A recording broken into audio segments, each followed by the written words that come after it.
നമസ്കാരം and welcome back. എല്ലാവരും അടിപൊളിയായിട്ടിരിക്കുന്നു. Bigg Boss Malayalam season 7 episode review ആണ് കേട്ടോ. ഇന്നത്തെ ദിവസം ഏതാണെന്ന് അറിയില്ല, അത് പറഞ്ഞിട്ട് വലിയ കാര്യമൊന്നുമില്ല അല്ലേ? ഇത് ഞങ്ങൾ സാധാരണ ഈ റിവ്യൂ പറയാൻ സമയത്ത് നമ്മളിങ്ങനെ ആദ്യം നോക്കും എപ്പിസോഡ് നമ്പർ ഇത്ര, ഡേ എത്ര എന്നൊക്കെ എഴുതി വെക്കാറുണ്ട്. എന്നാൽ എഴുതി വെക്കാൻ മറന്നിരിക്കുന്നു. പോട്ടെ, സാരില്ല, അതിപ്പോൾ നോക്കിയിട്ട് കാര്യമില്ല. എന്തായാലും കുറെ ദിവസമായി, 10-28 ദിവസമായി അല്ലേ? 10-26, 25, 26 ദിവസമായി ഉണ്ടാവും. 3 വീക്സ് ആയി. യെസ്. ഞാനൊരു കാര്യം ആദ്യം പറയട്ടെ. ഞാൻ ലാസ്റ്റ് വീഡിയോയിൽ അറിയാതൊന്ന് പിന്നെ ശരത്തിനെ അനീഷ് ഇത് പറഞ്ഞു പോയി. അതിന് എന്നോട് എക്സ്ട്രീംലി സോറി. കാരണം വലിയ തെറ്റായി പോയി തോന്നി. കാരണം എന്താണെന്ന് വെച്ചാലേ, അല്ല കുറേ പേരൊക്കെ ചേച്ചി പേര് മാറിപ്പോയി, ചേച്ചി പേര് മാറി, വിധു പേര് മാറി എന്ന് പറഞ്ഞവരൊക്കെ ഉണ്ട് കേട്ടോ. അതൊക്കെ എനിക്ക് മനസ്സിലായി. പക്ഷെ ചിലവർ പറഞ്ഞു ഇത് എൻ്റെ ഒരു സ്ട്രാറ്റജി. അത്ര ഓൾറെഡി ഒരു വീഡിയോയിൽ പറഞ്ഞു എന്ത് സ്ട്രാറ്റജി, അല്ലെങ്കിൽ അങ്ങനെ വിചാരിക്കണവർ അങ്ങനെ വിചാരിച്ചോ. സ്ട്രാറ്റജി ഉണ്ടെങ്കിൽ നമുക്ക് അറിയാലോ എന്ത് സ്ട്രാറ്റജിയാ പേരൊക്കെ മാറിപ്പോണേന്ന്. പക്ഷെ കുട്ടിയുടെ മനസ്സിലായില്ലേ ഞാൻ പേര് മാറ്റി ശ്രദ്ധിച്ചില്ല. പിന്നെ എഡിറ്റിംഗ് ഒന്നുമില്ല. പിന്നെ നമ്മള് അങ്ങനെയൊന്നും വിചാരിച്ചില്ല അല്ലെ, ഒന്നും അറിയാണ്ട് പറഞ്ഞു. ഭയങ്കരമായിട്ട് കട്ടിയിരുന്നു ന്യൂസും പരിപാടിയൊന്നുമല്ലല്ലോ. പോട്ടെ, ഓക്കെ. എന്നും രാവിലത്തെ മാതിരി ഏറ്റവും കൂടുതൽ പ്രസിഡന്റ് ആവുന്ന ഏരിയ കിച്ചണാണ് അല്ലേ? കഴിഞ്ഞ പ്രാവശ്യം ബിഗ് ബോസ് എങ്ങനെയായിരുന്നു ഇത്? കിച്ചണായിരുന്നു. ഇപ്രാവശ്യം ബിഗ് ബോസിൽ ഇത് പ്രശ്നം ഉണ്ടാക്കുന്ന ഒരു കംപ്ലീറ്റ് വരുന്നത് അടുക്കളയ്ക്കാണ്. ലാലേട്ടൊരു എപ്പിസോഡിൽ പറയുകയും ചെയ്തു, അടുക്കള എന്ന് പറഞ്ഞാൽ അത്രയും വളരെ നല്ല സ്ഥലമാണ്, സമാധാനമൊക്കെ അല്ലേ, ഒരാൾക്ക് ഭക്ഷണം പാചകം ചെയ്തു കൊടുക്കുന്ന സ്ഥലമാണ്. പക്ഷേ ഇപ്രാവശ്യം എല്ലാവരും പ്രശ്നത്തിന് വരുന്നത് കിച്ചണൊക്കെയാണ്. എന്തായാലും അത് ഈ സീസണിന്റെ ഒരു പ്രത്യേകതയാണ്. രാവിലെ തന്നെ ഇത് അനുമോളുടെ കിച്ചൺ ഇഷ്യൂ അല്ലേ? അനുമോള് ഇന്നലെ തൊട്ടിട്ട് അനുമോള് തെറ്റിയില്ലോ. ഫോട്ടോ കത്തിച്ചതിന് ശേഷം തന്നെ അനുമോള് ആകെ മാറി തെറ്റി. എല്ലാവരും കളിയാക്കി ചിരിച്ചു, എന്തൊക്കെയൊക്കെയോ പ്രശ്നങ്ങൾ, അങ്ങനത്തെ ഫുൾ പ്രശ്നമായിട്ട് അനുമോള് ഇന്നൊക്കെ ഫുൾ തെറ്റിയിരിക്കുകയാണല്ലോ. അപ്പൊ കുറച്ച് ഒരു പഠിക്ക് കൂടുതലാണ്, ഇത്രയ്ക്ക് വേണ്ട. പക്ഷെ അനുമോളുടെ ഒരു ഗെയിം ആവാം, നല്ലൊരു ഗെയിമർ അനുമോള്. അതേപോലെ ജിസയിലും ഇവര് രണ്ടുപേരുമാണ് ഇപ്പൊ നല്ല ഗെയിമേഴ്സ്. സംഗതി എന്താണെന്നറിയോ? ഇന്നൊരു ദിവസം കംപ്ലീറ്റ്, ഇന്നലെ മുതൽ ആ കത്തിക്കല് മുതൽ, അതിന് മുന്നേ തന്നെ തുടങ്ങിയിട്ടുണ്ട്, മുതൽ ഈ നിമിഷം വരെ ഈ ഗെയിം കംപ്ലീറ്റ് കൊണ്ടുപോയിക്കുന്ന അനുമോളാണ് അല്ലേ? അല്ലെങ്കിൽ അനുമോളാണ്, അല്ലെങ്കിൽ അപ്പുറത്ത് ജിസയിലാണ്. വേറൊന്നുമില്ല. അപ്പൊ ഇവിടെ നിന്ന് ഞാൻ ലൈവ് കാണുമ്പോഴേ സീരിയസ്ലി നിങ്ങൾക്ക് കണ്ടവർക്കറിയാം, ഭയങ്കരമായിട്ട് ബോറടിച്ചു. കാരണം എന്താന്ന് വെച്ചാൽ ആദ്യമൊക്കെ എന്ത് മാത്രമേ ഉള്ളൂ എന്നറിയോ, അനുമോള് തെറ്റി റൂമിൽ ഇരിക്കുക, ഫുഡ് കഴിക്കാൻ വരുന്നില്ല, ഇവര് ഫുഡ് ഉണ്ടാക്കുന്നുണ്ട്, ആരൊക്കെയോ പോയി വിളിക്കുന്നുണ്ട്, പക്ഷെ അനുമോള് വരില്ല. അപ്പോ ഈ അക്ബറും റെനയും കൂടി ഇങ്ങനെ കളിയാക്കും. അക്ബർ പാട്ട് പാടും, എന്തൊക്കെയോ പറഞ്ഞ് ഇങ്ങനെ അനുമോളെ ഇങ്ങനെ ചൊറിഞ്ഞോണ്ടിരിക്കും. റെന എന്തൊക്കെയോ പറയും. റെനയാണെങ്കിൽ വായി തുറന്ന ഇറിറ്റേറ്റിംഗാ, പറയാതിരിക്കാൻ പറ്റില്ല കേട്ടോ. റെനേന്റെ ഫാൻസ് ഒക്കെ ഉണ്ടെങ്കിലും ക്ഷമിക്കണം. എനിക്ക് അല്ല, ഞാൻ പറയുന്ന അവർക്ക് ബുദ്ധിമുട്ട് സങ്കടപ്പെടേണ്ട വെച്ചിട്ടാ. ആകെപ്പാടെ ഒരു എന്താ പറയുക, ഇറിറ്റേറ്റ് ചെയ്യുന്ന രീതിയിൽ കീ പറഞ്ഞ അനുമോളെ വല്ലാണ്ട് ഇങ്ങനെ ദേഷ്യം പിടിപ്പിക്കുന്ന അവരുടെ ഗെയിം അതാണ്. ഒരാള് സത്യം പറയട്ടെ, ബിഗ് ബോസിൽ വന്നിരിക്കുന്നത് ഒറ്റയ്ക്ക് അവനവന്റെ ഗെയിം സ്ട്രാറ്റജി എടുത്ത് മുന്നേറാനല്ലേ. അത് വേറൊരാൾക്ക് വേണ്ടിയിട്ട്, അതായത് ഒരാളെ മാത്രം ടാർഗറ്റ് ചെയ്ത് അയാളെ പിന്നാലെ നടന്നിട്ട് കൊഞ്ഞനം കുത്തി. സത്യം പറയാ, അല്ല ഞാൻ റെനയുടെ കേസ് എന്താ അറിയാം, ഞാൻ ഇനി മറക്കൂ. ഈ റെനയുടെ കേസ് എന്താ സംഗതി അറിയോ? റെന ഇപ്പൊ ഒരാളുടെ പുറകെ നടക്കുക. ഇപ്പൊ പുറകെ നടന്നപ്പോ അക്ബർ കളിയാക്കുന്നുണ്ട്. പക്ഷെ അക്ബർ കളിയാക്കി പുറകെ നടക്കണ പോലെയും കൂടെ എല്ലാം ഇതോ ഒരു കാര്യപ്പെട്ടൊരു സാധനം ഇല്ലാണ്ട് കലബില ഈ പൂത്താങ്കീരി എന്താ പറയാ, ഒരു കിളി ഉണ്ടല്ലോ, എന്തൊക്കെയാ പറയാനറിയോ? ഞാൻ പറയണതല്ല, ഈ ബിഗ് ബോസ് ശരിക്കും കണ്ട് വലിയ വിവരമുള്ള പോലെയാണ് റെനയ്ക്ക് സംസാരിക്കുന്നത്. പക്ഷെ ഒരു വിവരവും ഇല്ലാന്ന് മനസ്സിലായി. അത് എനിക്ക് തോന്നുന്നില്ല കണ്ടിരിക്കണത്. 7 വർഷമായിട്ട് ബിഗ് ബോസ് കാണാണ് എന്ന് പറഞ്ഞോട്ടോ. അതിന് ഇവര് കൗണ്ടർ ചെയ്തു. അപ്പൊ 19 വയസ്സല്ലേ ഇപ്പൊ, ഓള് 12-ാം വയസ്സ് തുടങ്ങിയ ബിഗ് ബോസ് ഉണ്ടാവും. 12-ാം വയസ്സിൽ എന്താ കണ്ടുകൂടെ? അപ്പൊ ഞാൻ പറഞ്ഞ അതൊന്നല്ല, ഇത്രയും ബിഗ് ബോസ് കണ്ടിട്ടുള്ള ആളാണെങ്കിൽ ഇതുപോലെ ഒരാളെ ഒറ്റപ്പെടുത്തി ചെയ്യില്ല. കാരണം എന്താണെന്ന് വെച്ചാൽ ഇതിപ്പോ അനുമോൾക്ക് ആള് കൂടെ ഉള്ളൂ. ഇങ്ങനെ ട്രിഗർ ചെയ്ത് ഇങ്ങനെ സംസാരിച്ചു കഴിഞ്ഞാൽ സ്വാഭാവികമായിട്ട് മനുഷ്യന്മാരുടെ മനസ്സിൽ എന്താ ഉണ്ടാവുക, ഈ കുട്ടി ഒറ്റയ്ക്കാണ്, ഇവളാണെങ്കിൽ അനങ്ങിയ കരയണുണ്ട്. അപ്പൊ ഈ കുട്ടിയുടെ സങ്കടം ഇതൊക്കെ കാണുമ്പോ എല്ലാരും വിചാരിക്കും അവരുടെ PR പണി ചെയ്ത പബ്ലിസിറ്റിയാണ് അവിടെ കൊടുത്തോണ്ടിരിക്കുന്നത്. അത്രേ ഉള്ളൂ. അതാണ് ഇപ്പൊ അവിടെ ചെയ്യുന്നത്. അതായിരുന്നു കുറേ നേരം അവിടെ ഇന്ന് അതന്നെ ഇന്ന് കംപ്ലീറ്റ് അനുമോൾ തന്നെയാണ്. അപ്പൊ നമ്മൾ ഈ അതിനെക്കുറിച്ച് ഇന്നത്തെ എപ്പിസോഡ് നമ്മൾ റിവ്യൂ ചെയ്യുകയാണെന്നുണ്ടെങ്കിൽ അല്ലെങ്കിൽ ലൈവും കൂടി വെച്ച് നോക്കുകയാണെങ്കിൽ നമ്മൾ കംപ്ലീറ്റ് പറയാനുള്ള അനുമോളെ കുറിച്ച്. പിന്നെ ഒരു സങ്കടകരമായ കാര്യം എന്താ വെച്ചാൽ ഈ സ്വേച്ഛാധിപതി എന്നല്ലേ പറയാ, സ്വേച്ഛാധിപതിയായിട്ട് ഈ രണ്ടുപേര് ഞാൻ വിചാരിക്കായിരുന്നു ഈ പണ്ടത്തെ സീസണിലൊക്കെ ആയിരുന്നെങ്കിലോ ആ റോളൊക്കെ പൊളിച്ച്, അതായത് മീൻസ് ഇത് ഇങ്ങനെയൊന്നല്ല ചെയ്യേണ്ടത്. ഇവർക്ക് ശരിക്കും അത് അധികാരം കാണിച്ച് ഈ കോമഡി കോമഡി ആവാം, സീരിയസ് ആയിട്ട് കുറച്ച് കാര്യങ്ങളൊക്കെ ചെയ്യിപ്പിക്കാം, ആ വീട്ടിലെ പല പണികളും തീർപ്പിക്കാം, പല കാര്യങ്ങളും ചെയ്യിപ്പിക്കാം, നല്ല കാര്യങ്ങൾ ചെയ്യിപ്പിക്കാം, മോശം കാര്യങ്ങൾ ഒക്കെ ചെയ്യിപ്പിക്കാം. കോമഡി മാത്രമല്ല കണ്ടന്റ് ഉണ്ടാക്കാൻ ഈ ഒരു ഇത് മതി ശരിക്കും. പക്ഷെ അവരെ കൂടെ ഒന്നും ചെയ്യാൻ സാധിക്കുന്നില്ല. ഇത് പിന്നെയും കുറച്ചൊക്കെ സംസാരം ഉണ്ടായത് 30 മിനിറ്റ് മറ്റേ എടുത്തപ്പോഴല്ലേ, അനീഷ് എടുത്തപ്പോഴല്ലേ. ഇവർക്ക് ഇന്നലെ എന്താ ഫാൻസി ഡ്രസ്സോ മറ്റേ കോണോ എടുത്ത് കിടക്കുക, ഈസയിൽ ഇവിടെ മറ്റേ ഇതൊക്കെ കെട്ടി കിടക്കുക, ഈ സാധനമാണോ? ഇതല്ലല്ലോ അല്ലേ? അല്ല അതും ചെയ്തോട്ടെ, കോമഡി ഉണ്ടായിക്കോട്ടെ, പക്ഷെ കുറച്ച് കാര്യങ്ങൾ ചെയ്യാം. അതൊന്നും ചെയ്യണില്ല അവിടെ. എനിക്ക് തോന്നുന്നു കുറച്ചൊരു വിവരം വെച്ചിട്ട് കളിക്കുന്നത് അനീഷ് മാത്രമേ ഉള്ളൂ. എനിക്കിപ്പോ ഇത്ര ദിവസത്തോളം മനസ്സിലായത് അനീഷ് മാത്രമേ ഉള്ളൂ. പിന്നെന്താന്ന് വെച്ചാൽ ഇപ്രാവശ്യം നമുക്കൊരു പേഴ്സണൽ ഫേവറേറ്റ് ഉണ്ടാവണേ ഇല്ല. കാരണം ഒന്നിനും ഒരു ക്വാളിറ്റി ഇല്ല. ഇന്ന് ഈ ഇതില് ലൈവില് കണ്ടു അനീഷിനെ നൂറ, ആദില, ഷാനവാസും കൂടി ട്രിഗർ ചെയ്യണുണ്ടോ? കണ്ടോ? ആ താടിക്ക് സത്യം പറയാം. അല്ല അങ്ങനെയൊക്കെ ഉണ്ടല്ലേ ഇത് പ്രൊവോക്ഡ് ആവാൻ. അത് പക്ഷെ ഈ ഷാനവാസും അനീഷും തമ്മിലുള്ള ഒരു അടിപിടി ഉണ്ടല്ലോ, അത് അത്ര വലിയ സീരിയസ് അല്ല. അത് അവരുടെ തന്നെ ഉള്ളിലൊരു കോംബോ പോലെയാണ് അവരത്. അവർക്ക് തന്നെ അറിയാം അത് നല്ലൊരു കോംബോ ആണ്. ഞാനിത് കണ്ട സമയത്ത് കഴിഞ്ഞ പ്രാവശ്യം മറ്റേ റോക്കിന്റെ മേലിൽ തൊടാൻ പോയ സിജോനെ ആലോചിച്ചു. കാരണം അതെല്ലാവരും പറഞ്ഞിരുന്നത് തമാശ തന്നെ കേട്ടോ. അപ്പൊ അതാണ് ഒരു സ്ഥിതി. പിന്നെ ഈ ഒരു പീഡനം കൂടി വന്നിട്ട് അനുമോള് കൺഫെഷൻ റൂമിൽ, അത് എന്താ വെച്ചാല് കുറെ സാധനങ്ങൾ എടുക്കാൻ വേണ്ടിട്ട് പോയില്ലേ. കൺഫെഷൻ റൂം അത് കഴിഞ്ഞിട്ടല്ലേ കൺഫെഷൻ റൂം ആദ്യം സാധനങ്ങൾ എടുത്തു കഴിഞ്ഞിട്ട് പിന്നെ അവിടെ പോയി ഇരിക്കേണ്ടത്.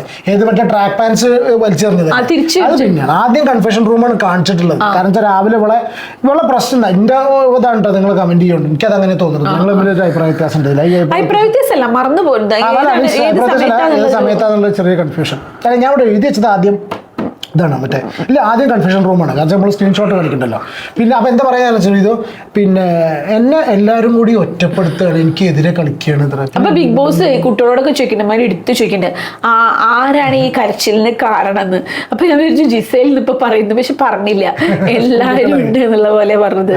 ശരിക്കും ജിസേൽ അനുവിനെതിരെ, അനു ജിസേലിനെതിരാണ്. അനുവിന് ജിസേലിനെ കണ്ടുകൂടാ. അനു പക്ഷെ ജിസേലിനും ഇഷ്ടമല്ല. പക്ഷെ ജിസേൽ കുറെയൊക്കെ അഡ്ജസ്റ്റ് ചെയ്യാൻ നോക്കിയിട്ടുണ്ട്. ചില കാര്യങ്ങളൊക്കെ അതൊരു എന്തോ ഒരു കുറച്ചൊരു പെരുമാറ്റത്തിന് വ്യത്യാസം. ജിസേലിന്റെ കുറച്ചൊരു പക്വതയിലുള്ള ഗെയിമാണ് ജിസേൽ. അനു എന്താ വെച്ചാൽ ആവശ്യത്തിന് ആവശ്യമില്ലായ്മയും. പക്ഷെ ഗെയിം സ്ട്രാറ്റജി ആയിട്ട് കൺസിഡർ ചെയ്യാം കേട്ടോ. അൾട്ടിമേറ്റ്ലി എന്താ വേണ്ടത്? ക്യാമറ സ്പേസ് കിട്ടുന്നു. കിട്ടി ഈ സ്പേസ്, ഈ ഒരു വ്യക്തി ആ ബിഗ് ബോസിന്റെ ഒരു ഘടകമാണ്. ബിഗ് ബോസിന്റെ ക്യാമറ സ്പേസ് കാര്യമായി തിന്നുന്നൊരു വ്യക്തിയായിട്ട് അവിടെ നിൽക്കുകയാണ്. അങ്ങനെ വന്ന് ലാസ്റ്റിലേക്ക് ഗെയിം ഷിഫ്റ്റ് ചെയ്താൽ മതി. ഇനി വേറെ സംഭവം ഉണ്ട്. ഇന്നിപ്പോ ഷാനവാസൊക്കെ ഭയങ്കരമായിട്ട് ഉപദേശിച്ചു കൊടുക്കേണ്ട അനുവിനെ. ഇപ്പൊ കറക്റ്റ് ആയിട്ട് എന്താ അറിയോ, ആദ്യം ഒരു ഗ്രൂപ്പ് ഉണ്ട്, അപ്പാണി അക്ബർ ഗ്രൂപ്പിലേക്ക് റെന, ജിസേല് ഇവരൊക്കെ ഓൾറെഡി ചേർന്നു. ശൈത്യ പിന്നെ നടുക്ക് ഓടിപടി നിൽക്കുക. ആദിലാനൂറ പിന്നെ എന്താ വെച്ചാൽ അപ്പൊ ആരാ പറഞ്ഞ അവരെ കൂടെ നിൽക്കുക അല്ലേ, ഈ സിറ്റുവേഷനിൽ നിൽക്കുക. എന്നാലും പിന്നെ എനിക്ക് തോന്നുന്നു ഒന്നും കൂടി കൂടുതൽ ചായ്വ് ഹിക്കാന്റെ ടീമിനായിട്ടാണ് തോന്നുന്നത്, ഷാനവാസിന്റെ. എന്തായാലും ഷാനവാസ് ഇൻഡിവിജ്വൽ ആയിട്ട് കളിക്കും, ഗ്രൂപ്പ് വിളിക്കുന്നുണ്ട്, പോന ഒരു ഗ്രൂപ്പ് ഉണ്ടാക്കാൻ ചെയ്തിരിക്കുന്നത്. ഗ്രൂപ്പ് ഉണ്ടാക്കുക അവര് 3 പേരും, അഭിലാഷും അനുവിനോട്. പക്ഷെ അവർക്ക് തോന്നിയിട്ടാ തോന്നുന്നു, വല്ലാണ്ട് ഇങ്ങനെ ഒറ്റപ്പെടുത്തേണ്ട തോന്നിയിട്ടാ തോന്നുന്നു ഷാനവാസിനൊക്കെ. അനുവിനോട് പറഞ്ഞ് മനസ്സിലാക്കി കൊടുക്കണ്ടല്ലോ. 2 രീതിയിലും ആവാം ഇത്. ഒന്നുകിൽ ഒറ്റപ്പെടുത്തണ്ടെന്ന് തീരുമാനിച്ചിട്ടായിരിക്കാം, അല്ലെങ്കിൽ രണ്ടാമെന്ന് വെച്ചാൽ ഇത് കണ്ടിന്യൂ ചെയ്തു, അനു കണ്ടിന്യൂ ചെയ്ത് കഴിഞ്ഞാൽ സ്ക്രീൻ സ്പേസ് പോകുന്ന വിചാരിച്ചിട്ടാണെന്ന് പറയാൻ പറ്റില്ലല്ലോ. ഇത് അനീഷിന്റെ സ്ട്രാറ്റജിയാണ്. ഇത് കണ്ടു പറഞ്ഞ സ്ട്രാറ്റജി അല്ലേ അനീഷിന് ഈ ഒറ്റപ്പെടൽ. ഈ ഒറ്റപ്പെടൽ ഞാനൊരു ഫ്രെയിം കാണിച്ചു തരാം. അതില് ഞാനൊരു ഇതാണ്ടോ, ഈ സീൻ ഉണ്ടോ, ഈ ഒരു സെക്കൻഡ് എവിടെ പോയത് ഭഗവാനെ, ഈ ഒരു പോക്ക് ഉണ്ടോ, ഈ വീഡിയോ ഈ ഇതുണ്ടോ, സ്ക്രീൻഷോട്ട് ഉണ്ടോ, എന്താ സംഭവിച്ചത്? ഈ ഒറ്റ ഫ്രെയിമിൽ നിന്ന് എല്ലാ പരിപാടികളും ഉണ്ട്. കാരണം വെച്ചാൽ അവിടെ ഒറ്റപ്പെട്ട് നടക്കുന്ന ഒരു ഒറ്റ റാണി, എന്താ പറയാ, ഒറ്റയാനായിട്ട് നടക്കുന്ന അനുമോള് അല്ലേ? ഉറക്കം വരില്ല തുടങ്ങിയത്ര നേരത്തെ എല്ലാവരും സമയം 12 കഴിക്കണം കേട്ടോ. അത് വേറെ കഥ. അപ്പൊ അതൊന്ന്, അപ്പൊ കൺഫെഷൻ റൂം സംഭവം അത്രേ ഉള്ളൂ. കുറച്ച് കരച്ചിലൊക്കെ ഫൈൻ, നല്ലതാണ്, നല്ലതാണ് ഞാൻ പറയുന്നില്ല, സ്ട്രാറ്റജിയാണ്. കരച്ചിലൊന്നും ഞാൻ ഒരിക്കലും അല്ല. പലരും പല ടൈപ്പ് ആവില്ലേ, ചിലർ പെട്ടെന്ന് കരച്ചിൽ വരും, ചിലർക്ക് കരച്ചിൽ വരില്ല. പക്ഷെ എന്താ പറയാ, ഇത് കരയണേനൊന്നും പറയണ്ട. നമ്മള് ആർക്കും പറയാൻ പറ്റില്ല, ആർക്കും പറയാൻ പറ്റില്ല, ഓരോരുത്തർക്ക് ഓരോ ഇമോഷൻസ് ആണ്. പക്ഷെ എന്തായാലും പുറത്തിറങ്ങിയതിനു ശേഷം നേരെ അപ്പാനി അല്ലേ, അപ്പാനിനായിട്ട് അപ്പാനി വല്ലാണ്ട് അതേപോലെ പുറകെ പോണ്ട്. അപ്പാനിന്റെ എന്ത് കാർഡാണ് ഇത്? അതിപ്പോ ബിഗ് ബോസ്, സത്യം പറയട്ടെ, ബിഗ് ബോസിന്റെ ചരിത്രത്തിൽ ഇറക്കാത്തൊരു കാർഡ് ഇറക്കിയിട്ടുണ്ട് അപ്പാനിന്ന്. എത്ര പേര് ശ്രദ്ധിച്ചു എന്നറിയില്ല, എപ്പിസോഡിൽ കാണിച്ചിട്ടില്ല. എന്ത് കാർഡാന്ന് അറിയോ? അത് പ്രഗ്നൻസി കാർഡ്. അതായത് അപ്പാനി ഇന്ന് അനുമോളായിട്ട് കിച്ചണിൽ അടി കൂടിയപ്പം പൊടാപ്പൊടി പറഞ്ഞല്ലോ, പൊടാപ്പൊടിയാണ് സ്ഥിരമാണല്ലോ. അതിൽ അനുമോള് പറഞ്ഞു പരിപാടിയോട് വീട്ടിൽ പോയുള്ളവരെ വിളിക്കുക പറഞ്ഞു. അതിൽ പറഞ്ഞു നീ എൻ്റെ രേഷ്മേനെ പറഞ്ഞു, രേഷ്മയുടെ അവസ്ഥ എനിക്ക് അറിയില്ലേ, പ്രഗ്നന്റ് ആണ് എന്നൊക്കെ പറഞ്ഞിട്ട് വന്നു. എന്നിട്ട് മറ്റുള്ളവരോടൊക്കെ പറയാം, ഒരു പ്രഗ്നന്റ് ആയ ഒരു സ്ത്രീനെയാണ് അവള് ഇങ്ങനെ വിളിക്കുന്നത്. അതെങ്കിലും അവൾ ആലോചിക്കണ്ടേ എത്രമാത്രം ആ പ്രഗ്നന്റ് ആയ സ്ത്രീ വിഷമിക്കുന്നു. പറഞ്ഞ അതൊക്കെ വിഷമിക്കുവോ? അങ്ങനെയാണെങ്കിൽ ഇപ്പൊ എന്നാ രേഷ്മ, അങ്ങനെയാണെങ്കിൽ അവര് കുടുങ്ങൂലോ ഈ ബിഗ് ബോസ് തീരുമാനിക്കില്ല. കാരണം കുറച്ച് ദിവസം ആ മറ്റേ ചങ്ങായി പോയതുകൊണ്ട് തിരക്കടില്ല. നീ ഈ ഒരു പ്രശ്നം നിലനിൽക്കുന്ന സമയത്ത് എന്തിനോ വേണ്ടി, എന്തിനാണ് ഈ ചങ്ങായി റെന എന്ന് വെച്ചാൽ ആരെങ്കിലും അനുമോൾക്കെതിരെ പ്രശ്നം ഉണ്ടാക്കണം കണ്ട അപ്പൊ അവിടെ ചാടി. ശരിക്കും അവിടെ അനുമോളുടെ അസിസ്റ്റന്റ് ശൈത്യ അതൊന്നും അല്ല, ശരിക്കും ജിസേലിന്റെ അസിസ്റ്റന്റ് ആണ് റെന. ജിസേലിന്റെ വീട്ടുപണി സത്യം മീൻസ് പേഴ്സണൽ അസിസ്റ്റന്റ് അല്ലേ? ലൈവ് ഒക്കെ കണ്ടാൽ നമുക്ക് അങ്ങനെ തോന്നാം. റെനയ്ക്ക് അക്ബർ ജിസേൽ എന്നൊക്കെ പറഞ്ഞാൽ എന്തോ ആണ്, ബാക്കിയൊക്കെ കണക്കുവാണ്. എന്നിട്ട് പിന്നെ ഇങ്ങനെ ഒച്ചിട്ട് ചീത്ത പറഞ്ഞു. ഇന്നിപ്പോ ഒരു ദിവസം അടുക്കളയിൽ കുറെ പണിയെടുത്തപ്പോഴേക്കും ആള് ക്ഷീണിച്ചിരിക്കുന്നു കേട്ടോ. എന്നിട്ട് ഇവളോട് പറയാ, ഞാൻ ഈ അടുക്കളയിൽ ഒരുപാട് ജോലി ചെയ്തിട്ട് വന്നിരിക്കാനൊക്കെ പറയട്ടെ അനുമോളോട്. അപ്പൊ അനുമോൾക്ക് ചോദിച്ചാൽ മതി, ഇത്ര ദിവസം ഞാൻ ഉണ്ടാക്കി തന്നതന്നെയല്ലേ കഴിച്ചേ ചോദിച്ചാൽ മതി. പക്ഷെ അതൊന്നും പറയണ്ടായിരുന്നില്ല. അതിന്റെ ഇടയ്ക്ക് അനുമോള് ശൈത്യനോട് പറഞ്ഞു, ഈ റെന അങ്ങനെ സംസാരിച്ചോണ്ടിരിക്കുമ്പോ അത് റെന കേൾക്കുകയും ചെയ്തു. പറഞ്ഞു പിന്നെ നീ ഒരു കാര്യം ആലോചിച്ചിരുന്നു, അവൾ ആ കഥ പറഞ്ഞപ്പോ പിന്നെ അമ്മേനെ അല്ല അവൾക്ക് ഫാമിലി റൗണ്ടിൽ കൊണ്ടുവരേണ്ടത്. നമ്മളൊക്കെ എത്ര കല്യാണം കഴിഞ്ഞാലും അമ്മേനെ ആവില്ലേ, ഇത് അമ്മേനെ അല്ല അവൾക്ക് ലവർ എത്രയും കൊണ്ടിരുന്നത്. അത് ഇവള് കേട്ടു. ഇത് കേട്ടോടുകൂടിയിട്ട് അവള് വീണ്ടും തുടങ്ങി. അങ്ങനെ കുറെ നേരം ഈ ആരാണ് റെനയും അനുവും തമ്മിൽ അടി ഉണ്ടായിരുന്നു. ഈ പിന്നെ ജസ്ല എങ്ങനെയായിരുന്നു ഇതോ സാർക്കെതിരെ ഇങ്ങനെയായിരുന്നോ? ജസ്ല മാടശ്ശേരി ഇങ്ങനെയായിരുന്നില്ലേ? ഈ ഇറിറ്റേഷൻ അതായത് പേർപ്പസ്ഫുള്ളി അത് പറഞ്ഞു വിട്ടിരിക്കുന്നത് ഇതിന് വേണ്ടിയിട്ടാണെന്നുള്ളൊരു തോന്നലായിരുന്നു ജസ്റ്റ് അതിൻ്റെ ഉള്ളിൽ കയറിയിട്ട്. എനിക്ക് അങ്ങനെ തോന്നല്, ഞാൻ ഇവിടെ എവിടെ എഴുതി വെച്ച പോലെ തോന്നിയിരിക്കുക അല്ലേ, അങ്ങനെ ഒരു ഇതല്ലേ. എന്തായാലും അങ്ങനെ ഉണ്ടായി.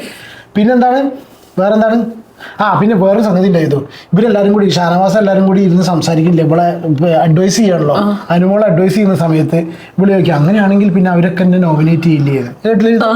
അപ്പൊ ഇവര് നോമിനേഷന് പേടിയാണോ നമുക്ക്? അങ്ങനെയാണെങ്കിൽ നോമിനേറ്റ് ചെയ്യില്ലേ? ചില സമയത്ത് തന്നെ പൊട്ടത്തരം പറയും, ചില സമയത്ത് പാവം തോന്നും. അതെ. എന്തായാലും ഇങ്ങനെയാണ് പരിപാടികളൊക്കെ ഉണ്ടായിട്ടുള്ളത്. പിന്നെ ഇപ്പൊ ഈ നമ്മൾ ഈ അനുമോളെയും ജിസേലിനെയും കുറ്റം പറയണ്ട, അവരുണ്ടാവും എന്തെങ്കിലും ചെയ്യണുള്ളൂ അവിടെ. അതെ, വേറെ ആരും ഒന്നും ചെയ്യില്ല. വേറെ എല്ലാവരും കണ്ടില്ലല്ലോ രേണു സുധീനെ. അല്ല അയ്മന്ന് ഞാൻ ആകെ കണ്ട്, ഞാൻ അതിനെ കുറിച്ചൊരു വീഡിയോ ചെയ്തിരുന്നു കേട്ടോ, നിങ്ങൾ കണ്ടിട്ടുണ്ടായിരിക്കും. അയ്മനെ കാണിച്ചപ്പോൾ തന്നെ അയ്മ എന്താ പറയുക, ഞാൻ സ്ക്രീനിൽ കണ്ടപ്പോൾ തന്നെ ഞാൻ പെട്ടെന്ന് കണ്ടെന്ന് പറയും ഇത് സ്ക്രീന് പുലർച്ചെ 2 മണിക്ക് എണീറ്റിട്ടേ പാട്ട് പാടി. അപ്പം ഞാൻ പെട്ടെന്ന് ഭഗവാനെ പുലർച്ചെ 2 മണിക്ക് മിസ്സായോ? രേണുസുദിൻ്റെ വീഡിയോ ഒക്കെ കോണ്ടന്റ് ചെയ്ത് കഴിഞ്ഞാൽ സ്വാഭാവികമായിട്ട് നല്ല റീച്ചാകും. അപ്പം ഞാൻ ചോദിച്ചു ഈശ്വര ലൈവ് മിസ്സായോ? പിന്നെ അല്ല ഇന്നലെ ലൈവ് കട്ടായിക്കണല്ലോ, എന്നാൽ ലൈവ് രാവിലെ നോക്കുമ്പോഴും കൂർക്കമ്പലിൻ്റെ ആ ഭാഗം മാത്രമേ കാണിക്കുള്ളൂ. 8 മണിയായിട്ടാണെന്ന് ക്യാമറ പുറത്തേക്കും കിച്ചണിക്കൊക്കെ പോയിക്കുള്ളൂ. അപ്പം വെച്ചാൽ എന്ത് പറ്റിപ്പോയി, നമ്മൾ കാണാതെ എന്തെങ്കിലും പറ്റിപ്പോയി. അപ്പം സംഭവം എന്താ പറയുന്നത് അറിയോ? ഇവള് പറയണേ. അപ്പം ഞാൻ റിവേഴ്സ് അടിച്ച് നോക്കിയപ്പോളേ, നോക്ക് റെന, നോക്ക്. അപ്പൊ റെന കാര്യമായിട്ട് വരും. എന്താ പറയാ, നോക്ക് ആദ്യം ഉള്ളൊരു പാട്ട് പാടാം, ഞാനും എൻ്റെ ആളും 40 പേരും എന്ന് പറഞ്ഞ പാട്ട് ഇങ്ങനെ പാടിക്കൊണ്ടിരിക്കുന്നുണ്ട് കിച്ചണിൽ നടന്നിട്ട്. അപ്പോൾ റെനക്ക് നോക്ക് റെന, ഋതപ്പൻ കുഞ്ഞുകുട്ടിയായിരുന്ന സമയത്ത് സുധിച്ചേട്ടൻ രാത്രി 2 മണിക്ക് ഞാൻ സുധിച്ചേട്ടനെ വിളിച്ച് നീപ്പിക്കത്രേ. നീപ്പിച്ച് കഴിഞ്ഞിട്ട് പിന്നെ കുട്ടീനെ ഉറക്കാൻ വേണ്ടി പാട്ട് പാടി കൊടുക്കുന്നു. അപ്പം ഞാൻ താടിക്ക് ഞാൻ നമ്മൾ വിചാരിച്ചെന്താ ബിഗ് ബോസിനകത്ത് എന്തെങ്കിലും കോണ്ടന്റ് ഉണ്ടാവുന്നല്ലേ. ഇന്ന് സത്യം പറഞ്ഞാൽ അയമ്മടെ ആകെ ഉണ്ടായിരുന്നത് അത് മാത്രം, വേറെ എവിടെ ഉണ്ടായിട്ടില്ലെന്ന്. അങ്ങനെ ഒരാളില്ലയോ? ഇനി വേറെ വല്ല ഡോർ വഴി ഇറങ്ങി പോയോ അല്ലേ? ഒന്നത്. അപ്പൊ അതാണ്. പിന്നെ ആര്യന്റെ ലവ് ട്രാക്കിനെ കുറിച്ച് ചെറിയൊരു സാധനം അവിടെ ഒരു കോണ്ടന്റ് ആക്കാൻ നോക്കി, ഒരു ട്രയാങ്കിള് 3 പേര്. പക്ഷെ എന്നിട്ട് പിന്നെ റെനയൊക്കെ അവിടെ ബെഡിൽ ഇരുന്നിട്ട് പറയുന്നുണ്ട് ആര്യൻ അവര് ലവ് ട്രാക്ക് പിടിക്കാൻ നോക്കുകയാണ് അനു ആര്യനും കൂടി എന്നൊക്കെ പറയുന്നുണ്ട്. പക്ഷെ അത് അങ്ങനെയല്ലാന്ന് അനുമോള് പറഞ്ഞിട്ടുണ്ട് കേട്ടോ കുറെ പ്രാവശ്യം. അത് ലവ് ട്രാക്ക് അനുമോൾക്ക് യാതൊരു വിധ താല്പര്യം. പിന്നെ ആര്യന്റെ ക്യാരക്ടർ വേറൊരു ഇത്, അനുമോൾക്കാണെങ്കിൽ അത് താല്പര്യമില്ല. അത് എത്രയോ പ്രാവശ്യം പറഞ്ഞതാ. പക്ഷെ ഈ ഹൗസിലുള്ളവർ മനഃപൂർവ്വം അങ്ങനെ ഉണ്ടാക്കിയെടുക്കാൻ ശ്രമിക്കുന്നുണ്ട്. ഈ ഷാനവാസും ടീമും വളരെ സീരിയസ് ആയിട്ട് ഇന്ന് നൂറനോടും ആദിലനോടും മറ്റേ വിഷയം പറഞ്ഞ് സംസാരിച്ചിട്ടുണ്ട് അവിടെ. ഏതറിയോ? ലാലേട്ടന്റെ കേസ്. ലാലേട്ടനെ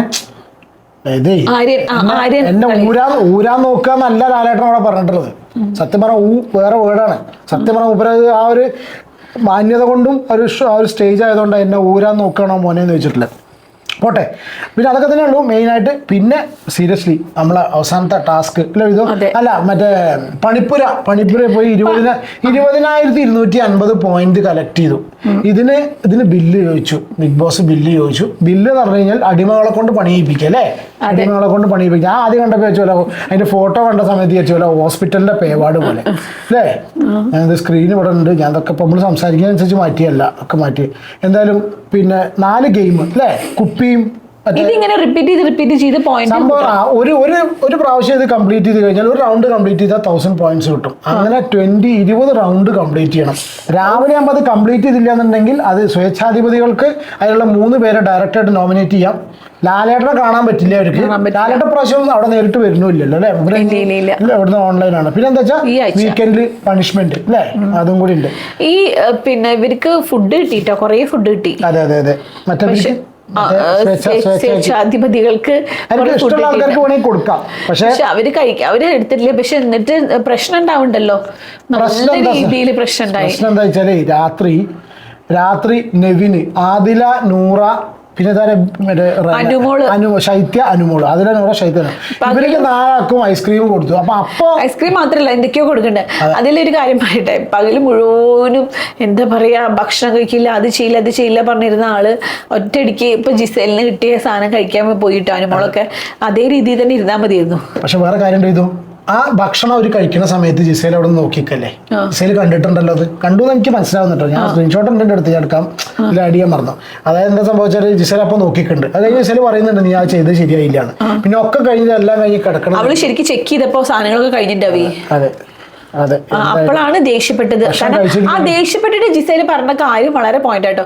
കുറെ പേര് അവിടെ പണി ചെയ്യുന്നുണ്ട്, അവർക്ക് കൊടുക്കണ്ടേ ഒന്നൊന്ന് ചോദിച്ചത്. ശരി, അവർക്ക് കൊടുക്കാതെ ഇവിടെ കിടന്നുറങ്ങി ഭക്ഷണം കഴിച്ച് കിടന്നുറങ്ങണവർ ഇരുന്ന് ഇങ്ങനെ കഴിച്ചപ്പോ അത് കറക്റ്റ് പോയിന്റ് ആയിരുന്നു. ആ കാര്യങ്ങളൊക്കെ വെച്ച് നോക്കുന്ന സമയത്ത് എനിക്ക് ജിസേലിന്റെ കേസിൽ ആകെ മാത്രമല്ല ഈ ആര്യനോടുള്ള ഫേവറിസം അത് നിർത്തിയാ നന്ന്. ഇപ്പൊ കഴിഞ്ഞ പ്രാവശ്യം നമ്മളെപ്പോഴും മറ്റേ ജാസ്മിന്റെ കേസൊക്കെ പറയില്ലേ, ജാസ്മിനും ഇഷ്ടമാണ്, ഗബ്രീനും ഇഷ്ടമാണ്, രണ്ടും കൂടി ഒരുമിക്കുന്ന സമയത്തായിരുന്നല്ലോ കഴിഞ്ഞ പ്രാവശ്യം പ്രശ്നം. അതേമാതിരി എന്താ വെച്ചാൽ 2 പേരും കൂടി ഇൻഡിവിജ്വൽ ഗെയിം കളിക്കുകയാണെങ്കിൽ നല്ലത് അല്ലേ? അപ്പൊ അത്ര തന്നെ ഉള്ളൂ, വേറെ പ്രത്യേകിച്ച് ഒന്നുമില്ല. കാര്യമായിട്ട് എന്തൊക്കെയോ ലൈവിലുള്ളത് ഞാൻ വേറെ സംഗതി പറഞ്ഞു, നാളെ തൊട്ട് ചെയ്യാട്ടോ. നമ്മൾ എപ്പിസോഡ് റിവ്യൂ ചെയ്യുന്നതിന്റെ കൂട്ടത്തിൽ വരുന്നത് നമ്മൾ ലൈവിലുള്ള പല കാര്യങ്ങളും മിസ്സായിട്ടുണ്ട്. ശരിക്കും അപ്പോൾ BB+ കൂടി ഉണ്ടല്ലോ, ലൈവ് കംപ്ലീറ്റ് കാണുന്നുണ്ട്. ഞാൻ അതിനനുസരിച്ച് വീഡിയോസ് ഇടുന്നുണ്ട് കേട്ടോ. പിന്നെ ഹൈലൈറ്റ് പറയാനുള്ളത് നാളത്തെ പ്രോമോ കേസ് അറിയാം. ഞാൻ പ്രോമോ കണ്ടില്ല, നമ്മൾ ശ്രദ്ധിച്ചില്ല പ്രോമോ ശ്രദ്ധിച്ചില്ല. കാരണം എന്താ വെച്ചാൽ നാളെ നെവിൻ വാക്കൗട്ട് ആവുന്നു എന്ന് പ്രോമോ വരുമെന്നുള്ള അറിയില്ല. നെവിൻ വാക്കൗട്ട് ആയി എന്നിട്ടുള്ള ഒരു അഭ്യൂഹം, അത് ആരിറക്കി, എവിടുന്ന് ഇറക്കി, എന്തിറക്കി, എന്തിനിറക്കി എന്നുള്ളതൊക്കെ പല കാര്യങ്ങളുണ്ട്. ഞാൻ ഓൾറെഡി അതിനെക്കുറിച്ച് 2 വീഡിയോസ് ചെയ്തിട്ടുണ്ട് കേട്ടോ. അതിന് മുന്നേ ചെയ്തിട്ടുള്ള 2 വീഡിയോസ് കണ്ടാൽ തന്നെ സംഗതി മനസ്സിലാവും. രണ്ടാമത് ഞാൻ വീണ്ടും റിപ്പീറ്റ് ചെയ്തിട്ട് ബോറടിപ്പിക്കുന്നില്ല. വേറെ എന്തൊക്കെയോ വിഷയങ്ങൾ മിസ്സായി പോയി എന്നൊക്കെ തോന്നുന്നുണ്ടെന്ന് അറിയില്ല. ഇല്ല, ഇതൊക്കെ തന്നെ അല്ല, ലൈവ് നോക്കുകയാണെങ്കിൽ എന്തൊക്കെ ലൈവില് കുറെ സംഭവങ്ങളുണ്ട്. ഞാൻ കുറെ സംഗതി എഴുതിച്ചിട്ടുണ്ട് ഇവിടെ. ഞാൻ പിന്നെ ഇത് ഇങ്ങനെ കുറെ എഴുതിച്ചിട്ടുണ്ട്. ഓക്കെ, അപ്പൊ ഇത്ര തന്നെ ഉള്ളൂ, വേറെ പ്രത്യേകിച്ച് ഒന്നുമില്ല അല്ലേ? വിശേഷമൊന്നുമില്ല. പിന്നെ അപ്പോൾ വീഡിയോ ഇഷ്ടപ്പെടുകയാണെങ്കിൽ നാളെ ഇനിയിപ്പോൾ എന്താ സംഭവിച്ച ലൈവിൻ്റെ അപ്ഡേറ്റ് ഉണ്ടായിരിക്കും. 2 പേരും കൂടി ഞങ്ങൾ ഇത് പറഞ്ഞ പോലെ നമ്മുടെ എന്താ പറയുക എപ്പിസോഡ് റിവ്യൂയിട്ട് വരാം.